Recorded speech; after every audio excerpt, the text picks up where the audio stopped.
Bandingannya adalah di luar negeri atau di Malaysia lah, itu jujur nggak ada yang datang, nggak ada, kecuali diundang baru mereka datang. Mereka tidak meminta-minta, apalagi Tentang perbedaan aku dapat rezeki di Indonesia dan di Malaysia. Nah, kita semua tahu kalau Tapi ada yang ngasih gratis. Dalam kata arti lain itu sedekah kayak. Tapi untuk makan gratis, yang katanya dibagikan Siang, terlihat kerumunan warga semakin memadati pelataran pendopo. Dan ketika pintu gerbang itu dibuka, satu persatu warga yang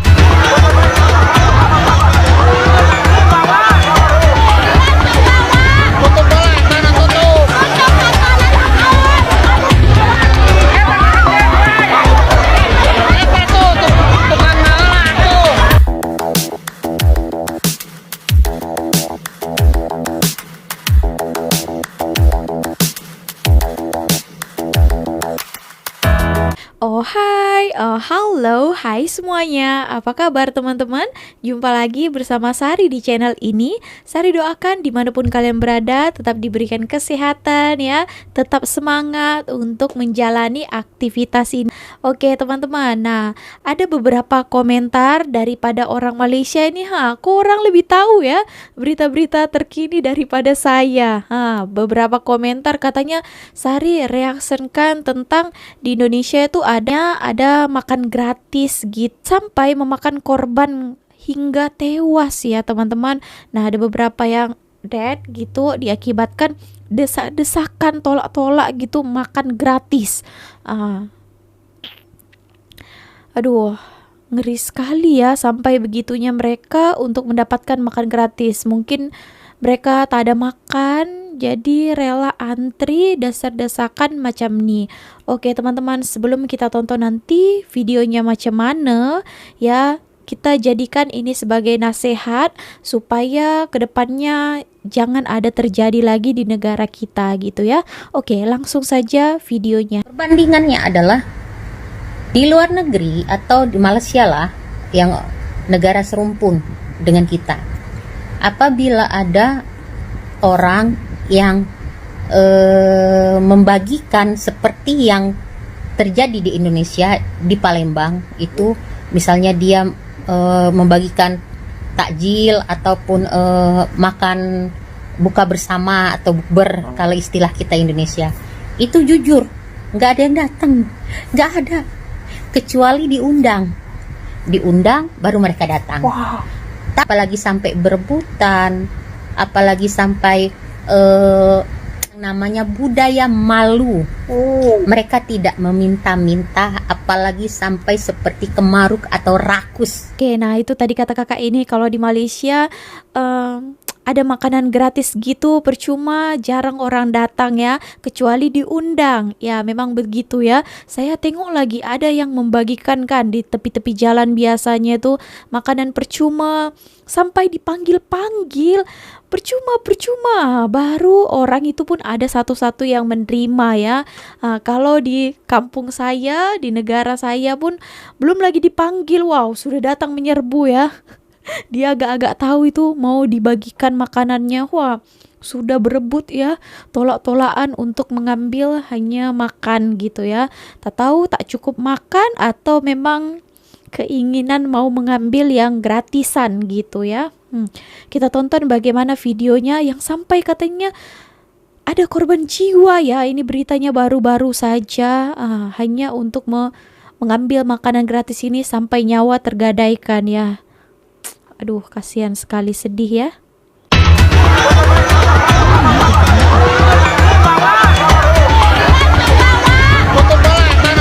Makan gratis di pernikahan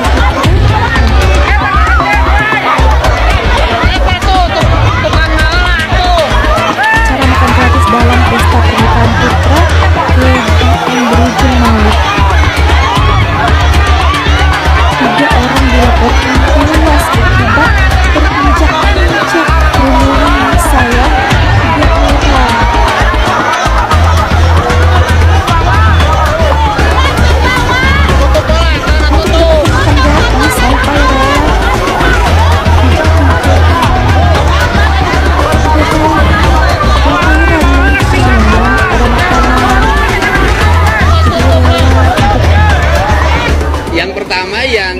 kegiatan di Garut hari ini, acara syukuran Maula dan Putri, secara pribadi saya itu tidak tahu acara kegiatan itu. Artinya saya hanya memahami bahwa nanti malam tuh ada acara kegiatan saya bertemu warga dalam bentuk pentas seni.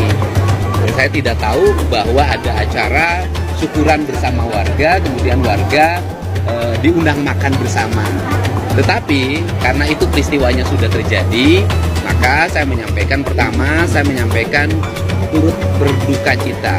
Semoga almarhum dan almarhumah diterima iman Islamnya, diampuni segala dosanya, kemudian ditempatkan di tempat yang mulia di sisi Allah Subhanahu wa taala. Yang kedua, saya juga menyampaikan permohonan maaf atas nama Maula dan Putri atas penyelenggaraan kegiatan tersebut, dan saya mohon maaf yang sebesar-besarnya atas peristiwa tersebut. Awalnya Garut penuh harap. Di tengah kabar bahagia pernikahan putra Gubernur Jawa Barat, Kang Deddy Mulyadi, warga tumpah ruah ke alun-alun.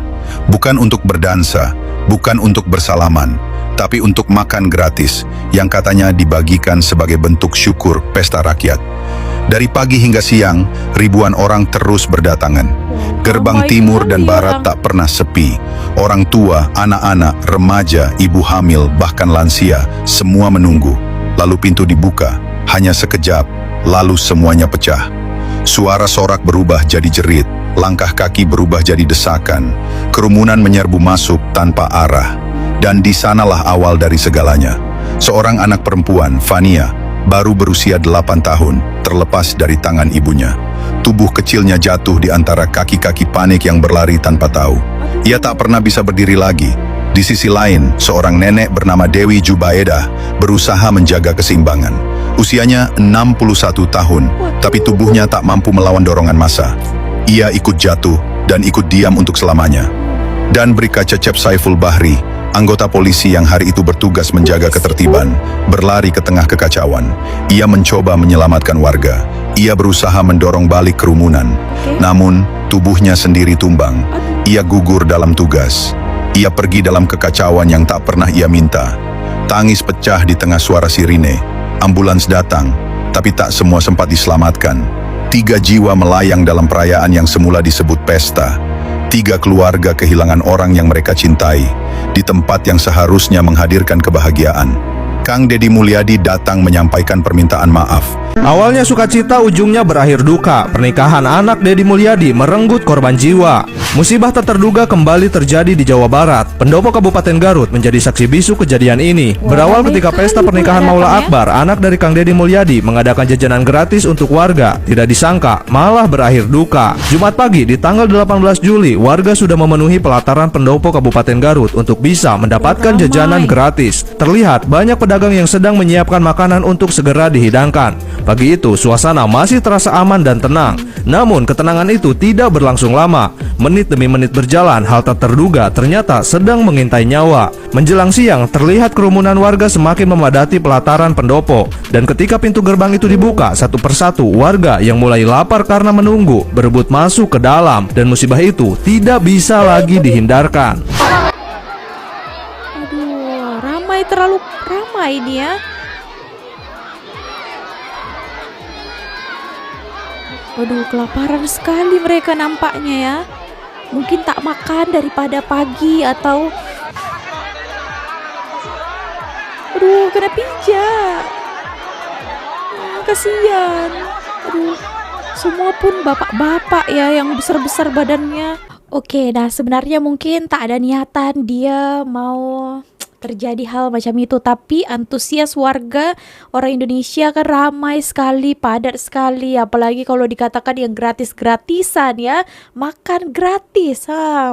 Marilah datang semuanya, sampai tak berpikir pun orang lain, hanya mementingkan dirinya sendiri, sampai terjadilah insiden pijak memijak, tolak menolak. Sangat disayangkan 3 yang sudah terkorban ya. Ini katanya pernikahan anak daripada Gubernur Jawa Barat. Jadi mungkin mereka mau berbagi kehappyan mereka, bahagian kepada rakyat. Tapi masalahnya ini rakyat kalau diundang dikasih kabar ya kan, boleh makan katanya. Wow, semualah kan mari menyerbu. Sampai tadi katanya polisi pun terkorban juga di dalam insiden ini. Diakibatkan dia itu mau mengamankan sebenarnya, tapi warga kan lebih ramai kan, lebih macam mana ya, lebih kelaparan gitu.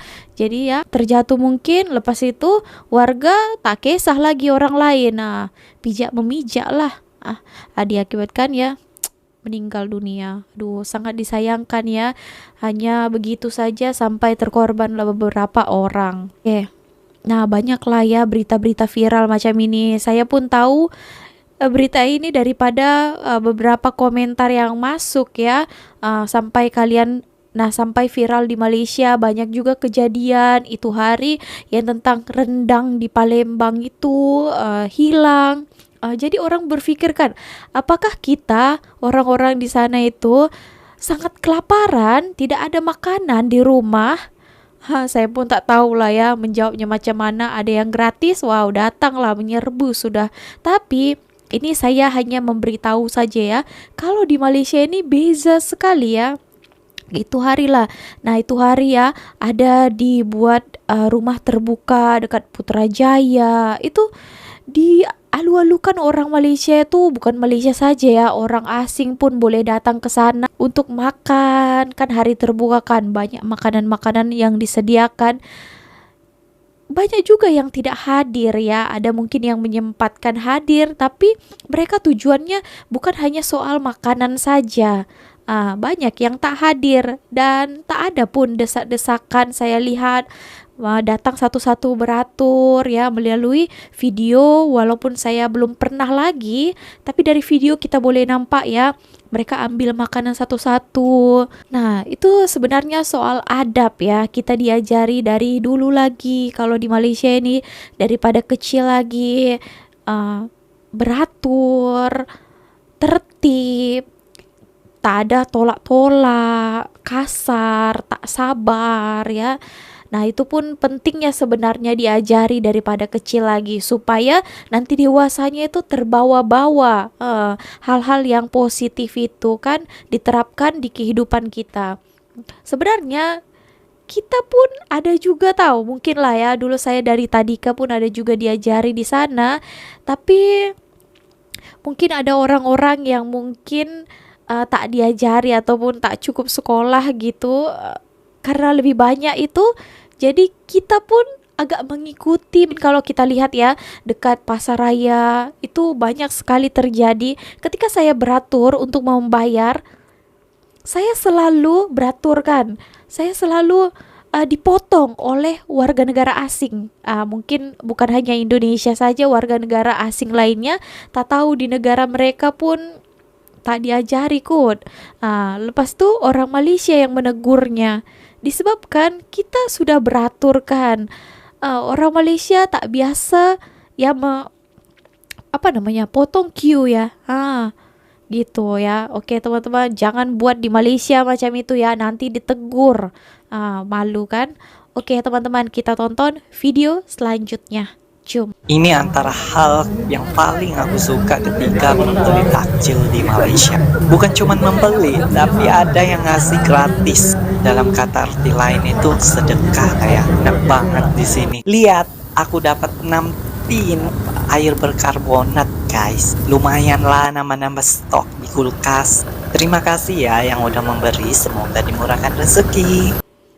Kita boleh lihat tadi kan, walaupun ada yang memberikan sedekah, tapi kita lihat ada yang berdesak-desakan, tak ada yang tolak-tolak, semuanya beratur kan, tertib, semuanya akan kebagian juga pada akhirnya kan. Kalau di Malaysia ini beratur akan diberikan. Nah mantap sekali. Oke. Hey guys, Assalamualaikum. Kalau you all nak tahu, di Malaysia ni ada tempat yang boleh makan percuma pada setiap hari. Ia di rumah makan percuma di Pendang Kedah, milik pengasas Ayam Bismi, Tuan Haji Jafri dan juga Hajah Mazlina. So you all boleh pergi ke sini dan makan. Jujurnya, masakan di sini dibuat secara kenduri kedara yang mana dihandle sepenuhnya oleh Ayam Bismi. Sungguh, so mereka masak, mereka hidang bukan hidang lah, memang boleh beratur lah, boleh ambil kan. Dan setiap hari mereka menyediakan banyak. sekitar 500 orang makan. Ada sangat ramai yang sentiasa beratur. Jadi makanlah puas-puas. Lauknya semua sedap-sedap. Ada ayam, ada sayur, ada sambal siap. Dan yang menariknya, orang kampung di sini juga menghantar bekalan-bekalan mereka ke sini. Contohnya macam sayur-sayur dan sebagainya. Pihak Ayam Bismi tak terima duit, Hebat, mereka ya. hanya terima barang-barang saja. Tapi nak cakap betulnya, Hajah dan Haji menyediakan terbaik sepenuhnya ya, untuk ada orang di sini. rumah makan Hebat. percuma. Ini bubur lambu dibagi percuma ya, sampai dipanggil-panggil gitu. Kita bagi makan apa, masak lemak cili api, ikan siakap. Macam mana? Okey. Sedap. Sedap. Baru berapa hari kat Malaysia dah pandai cakap Melayu. Very nice. Okay. Have a nice day. Base-nya ya, ini rumah makan percuma. Boleh kita lihat daripada video ini, orang itu makan tak ada sampai tolak-tolak. Semua pun boleh makan ya, percuma, gratis ya, artinya free, tak ada bayar, dibagi makan, ada minum ya. Tak ada pun orang tolak-tolak, orang beratur ambil satu persatu. Lepas tu tinggal makan ya. Best kan tengoknya macam itu. Tapi kemungkinan lah kalau di Indonesia tadi itu lain kisahnya, disebabkan takut mereka tak kebagian gitu ya. Karena ramainya sangat orang, jadi dia mau cepat-cepat mau ambil punya dia, ataupun dia mau bungkus lagi dibawa ke rumah, nanti takut orang lain ambil. Mungkin beda ya. Kalau ini kita boleh lihat kan, wah bagus sekali ya. Ada orang sedekah lagi, sayur-sayuran, makan makanan.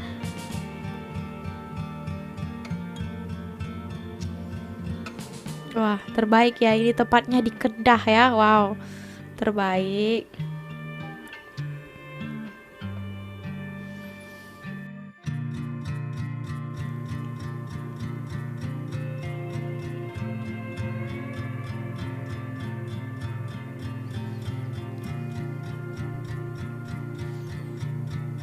Walaupun ramai orang, kita boleh lihat jalan satu persatu ambil makanannya, duduk. Kan kita tengok pun kan enak, tak sampai berdesak-desakan. Dan intinya kena bersyukur lah ya, jangan ambil yang lebih-lebih. Mungkin mereka takut kehabisan yang tadi itu ya.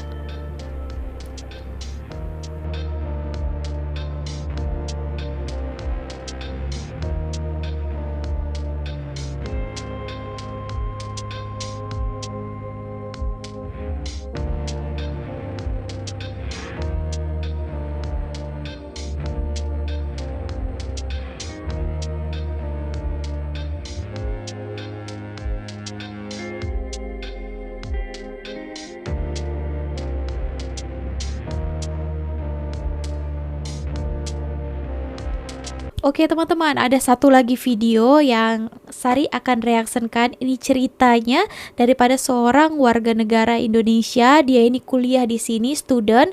So dia katanya ada yang membedakannya, cerita kehidupannya ya, ketika dia bersedekah di Indonesia dan juga ketika dia bersedekah di Malaysia gitu ya.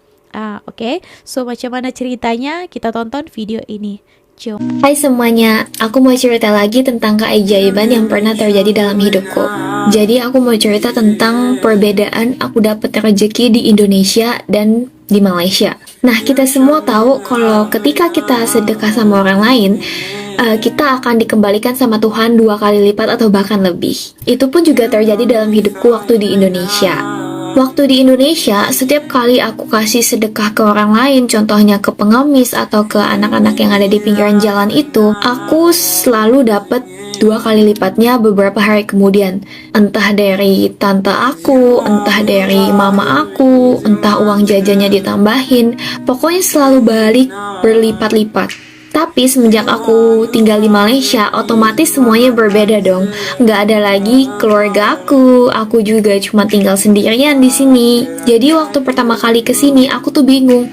Ini aku udah sedekah sama orang lain, tapi kok Tuhan belum bales-bales. Bahkan aku nunggu jawaban dari Tuhan itu kayak sebulanan gitu. Aku bingung kan, kalau di waktu di Indo aku selalu dapat uang tuh sumbernya itu dari keluarga aku sendiri. Tapi kalau di sini tuh gimana? Aku mau dapat uang dari siapa? Padahal waktu pertama kali kesini tuh aku udah sedekah sama orang lain, aku udah traktir temanku, dan aku bingung, ini kok Tuhan nggak kembaliin lagi ke aku uangnya. Sampai suatu ketika, tiba-tiba aku kepikiran untuk buka nail art. Nah, pas banget waktu itu mamaku mau kirim beberapa baju untuk aku. Jadi, waktu itu aku sekalian minta kirimin beberapa kutekku yang masih ada di Indonesia. Dan beberapa minggu kemudian aku coba untuk buka nail art dengan harga 4 ringgit. Dan waktu itu aku juga cuman mulai dengan 5 warna, hitam, putih, merah, coklat, sama biru. Bener-bener seadanya aja. Itu pun pakai kutek aku yang ada di Indonesia yang kayak bekas waktu itu aku pakai. Dan makin kesini aku banyak belajar, banyak customer, banyak teman-teman yang tahu, yang akhirnya aku bisa beli semua peralatan nail artku sendiri. Dari pengalaman aku bisa belajar, terkadang Tuhan kasih kita tuh nggak kasih langsung, tapi Tuhan kasih peluang supaya kita bisa dapat uangnya. Mungkin waktu di Indo Tuhan tuh ngerasa kalau aku tuh masih terlalu kecil, jadi ya aku langsung dikasih lewat perantaraan keluargaku. Tapi mungkin sekarang Tuhan ngerasa aku udah tumbuh menjadi gadis yang dewasa, jadi Tuhan tuh kasih peluang supaya aku bisa mendapatkan uangku sendiri. Mungkin segini dulu aja ceritaku kali ini. Semoga bermanfaat. See you di cerita kehidupanku selanjutnya. Oke teman-teman, intinya kalau kita bersedekah itu kita jangan berharap sekali terlampau akan dibagi Tuhan berlipat-lipat kali ganda ya. Kita sedekah ya just hati kita mau bersedekah saja. Jangan nanti aku akan bagi orang itu supaya Tuhan nanti akan bagi aku berkali lipat ya. Jangan ada pikiran macam itu ya. Apa yang kita minta belum tentu diberikan ya. Macam itulah sebenarnya kan. Betul tak? Setuju kak? Tak korang ini. Walaupun memang Tuhan akan berikan yang lebih kepada kita, tak tahu bila masanya, tapi kita jangan menunggu juga Tuhan secepatnya membalas balik kan. Tadi diceritakannya pasal kalau di Indonesia dia mungkin sedekah di sana bagi orang lain akan langsung diberikan oleh keluarganya. Tapi kalau di sini ini cerita dia lah ya, cerita kehidupan dia ada bagi-bagi makanan dengan kawan dia. Tapi dia tunggu-tunggu kenapa tak ada dapat balasan ya. Ini salahnya menunggu ya kan. Aduh. Oke, so gitu ya. Itulah intinya, jangan berharap ketika kita sudah memberikan kepada orang lain, jangan berharap orang lain itu ataupun entah dari mana itu akan dapat baiknya kepada kita. Memang konsepnya macam itu juga kan, kita berikan kepada orang akan dapat kebaikannya kepada kita, tapi jangan sampai menunggu ya. Oke teman-teman, itu saja ya. Oke, so segitu aja video kali ini. Terima kasih telah menonton. Ya, kita kalau ada orang yang kesusahan gitu ya, kalau kita ada uang kita berikan. Sebenarnya bukan hanya uang saja kita membantu orang ya, ada banyak hal-hal yang lainnya. Kalau kita lihat orang itu memerlukan pertolongan kita akan bagi ya. Oke, so segitu aja video kali ini. Terima kasih telah menonton. Jangan lupa untuk subscribe channel ini ya teman-teman semuanya, supaya mungkin tahun ini kita boleh capai 200.000 subscriber. Oke, boleh tak kira-kira? Kalau rajin lah kita buat video mesti akan capai ya.